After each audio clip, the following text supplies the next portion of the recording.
नमस्कार दोस्तों, मैं एच.के. जैन आज आप लोगों से पहलगांव की हिंसा के बीच जैनों की अहिंसा की चर्चा करने जा रहा हूं।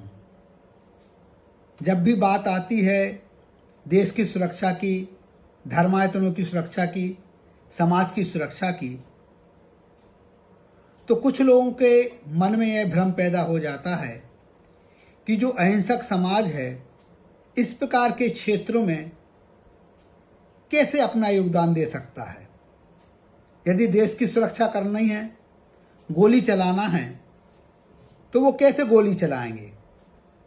मैं आप लोगों को यह बताना चाहूँगा कि जैन दर्शन में जो साधु महात्मा हैं उनकी अहिंसा का जो स्वरूप है वो अलग है, और जो सामान्य गृहस्थ हैं, जो सामान्य आदमी हैं, उनकी अहिंसा का स्वरूप पूरी तरह से अलग है। मैं आज आप लोगों से चर्चा करने जा रहा हूं आम नागरिक की अहिंसा का क्या स्वरूप है और उसका पालन करते हुए अपने देश की, समाज की कैसे सुरक्षा हम कर सकते हैं। आम नागरिक अर्थात जिसे कि गृहस्थ कहा जाता है, उसकी हिंसा को 4 वर्गों में विभाजित किया गया है: संकल्पी, उद्योगी, आरंभी और विरोधी। तो 3 प्रकार की जो हिंसा है, संकल्पी हिंसा को छोड़ करके जो 3 प्रकार की हिंसा है उसे गृहस्थ के जीवन में उसकी छूट मानी जाती है। केवल जो संकल्पी हिंसा, इसको थोड़ा सा मैं आप लोगों से विस्तार से चर्चा करूं। यदि संकल्पी हिंसा वह हिंसा कहलाती है कि हम किसी पर अत्याचार नहीं करेंगे, किसी की हिंसा नहीं करेंगे बिना किसी कारण के, चाहे वो चींटी क्यों ना हो, हम चींटी की भी रक्षा करने का प्रयास करेंगे। लेकिन जो 3 हिंसा है, उद्योगी अर्थात हम अपना व्यापार कर रहे हैं उसमें होने वाली हिंसा, आरंभी अर्थात घर गृहस्थी के जो काम हैं उसमें होने वाली हिंसा, और सबसे अंतिम जो हिंसा है विरोधी हिंसा।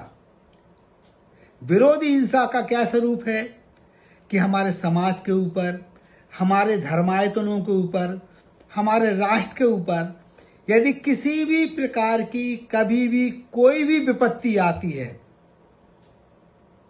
हमें अपने देश की, धर्मायतनों की, समाज की सुरक्षा करने के लिए अपने प्राणों का बलिदान देना पड़े या दूसरे के प्राणों को लेना पड़े,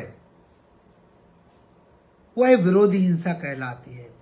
और ऐसी हिंसा की छूट जैन दर्शन में गृहस्थ के लिए दी गई है। हमारे मन में कभी भी यह भ्रम नहीं आना चाहिए कि जैन लोगों को सेना में नहीं जाना चाहिए, जैन लोगों को गोली नहीं चलाना चाहिए। जैन दर्शन, जैन धर्म अपने धर्मायतन, अपने राष्ट्र, अपने समाज की रक्षा करने की खुली छूट देता है, और यदि हम उसका पालन नहीं करते हैं तो वो कायर माने जाते हैं। तो मित्रों, हमें इस बात को समझना होगा कि अहिंसक होने का मतलब कायरता नहीं है।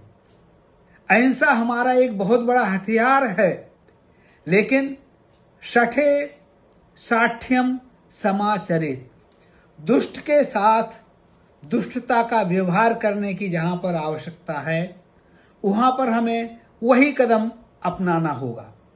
जब आज आतंकी हमले हो रहे हैं, पहलगाम जैसी घटनाएं हमारे सामने घटित हो रही हैं, ऐसे समय यह आवश्यक है कि हम तन से, मन से और धन से जो कुछ भी अपनी तरफ से योगदान दे सकते हैं, सारे देशवासियों के लिए इसमें आगे आना चाहिए। हमारी सरकार निश्चित ही लोगों की भावनाओं को समझ रही होगी और भावनाओं को समझ करके कार्य योजना बना रही होगी। हम सभी देशवासियों को यह अपेक्षा है कि जो पहलगाम जैसी जो घटनाएं हैं, जिन्होंने कि लोगों के अंदर एक बहुत बड़ा आघात पहुंचाया है, उस घाव को भरने के लिए सरकार शीघ्रातिशीघ्र कोई कदम उठाएगी। वहीं दूसरी ओर हम आम नागरिकों की भी जिम्मेदारी है कि कोई भी बड़ा कदम उठाने से पहले कई प्रकार की योजनाओं को लागू करना पड़ता है, कई प्रकार की प्लानिंग को करना पड़ता है। ऐसे समय में हम अपने व्यक्तिगत आपसी जो संबंध हैं, अड़ोसियों के साथ में, पड़ोसियों के साथ में अनावश्यक चर्चा करके, पार्टी की दृष्टि से चर्चा करके, जाति की दृष्टि से चर्चा करके हम अपने आपस का माहौल खराब ना करें। निश्चित ही पहलगाम जैसी घटनाओं का जो अंजाम है, उसका जो विरोध है, उसका जो प्रतिशोध है, जल्दी ही हम लोगों के सामने आएगा। नमस्कार, जय हिंद, जय भारत।